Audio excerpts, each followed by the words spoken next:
A while back, I found this keyboard from Matias from Amazon, and my first impression was probably just like yours. Whoa, this looked very similar to Apple's full-size wire keyboards, which in almost every way it really is. If you got any chance to see WWDC 2017, you probably seen the space gray iMac Pro alongside with the space gray iMac Pro's mouse and keyboard. Of course, that whole set is only being sold if you buy the iMac Pro. But of course, a lot of Apple users would love to have a space gray keyboard without spending $4,000 or $5,000 on the iMac Pro. Matias has an option just for that. The Matias keyboard sells around $99. It sounds a bit expensive, but it's the same price as Apple's Magic Keyboard. Just like Apple's Magic Keyboard, it connects via Bluetooth, and you can switch between 4 different Bluetooth devices by pressing the number keypad. One of the great perks about the Matias keyboard is it has a great battery life. It can last several months, although Matias said it can last for a full year. I kind of disagree on that. My testing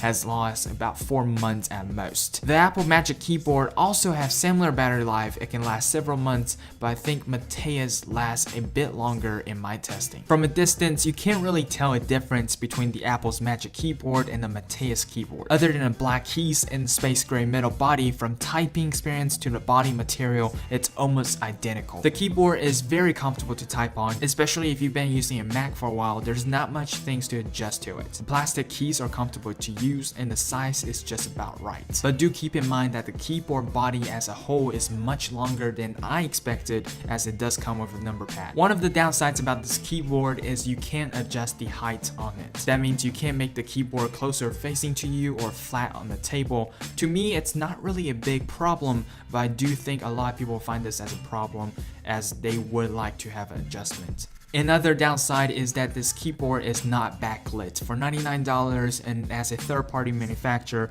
I would appreciate backlit keyboards. I know Apple's Magic Keyboard isn't backlit, but I think it would be a great perk if they put it in. To charge the keyboard, you use the included micro USB cable, which takes around 6 hours to charge it, and will last you for a couple months. Overall, this is a great keyboard for Mac. I've been using this keyboard for nearly 9 months now, and I haven't really had a single problem with it. So if you're comparing the Magic Keyboard to this Matias keyboard, and you're really digging the space gray, I would recommend you to check this one out. Obviously, this is a third-party keyboard, so you wouldn't get that Apple's warranty like you would on the Magic Keyboard. So if you want that warranty, I'll really go after Magic Keyboard, but everything else, there's not much problem with it, and I really enjoy using it. And that's it today. Thank you guys very much for watching. I will leave a link of the keyboard below that subscribe button.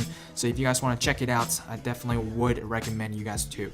And yeah, I'll upload a few more videos before I explain where I've been. I obviously haven't been uploading or active on anything social media wise and YouTube wise, but I really miss the channel. So I'm back now.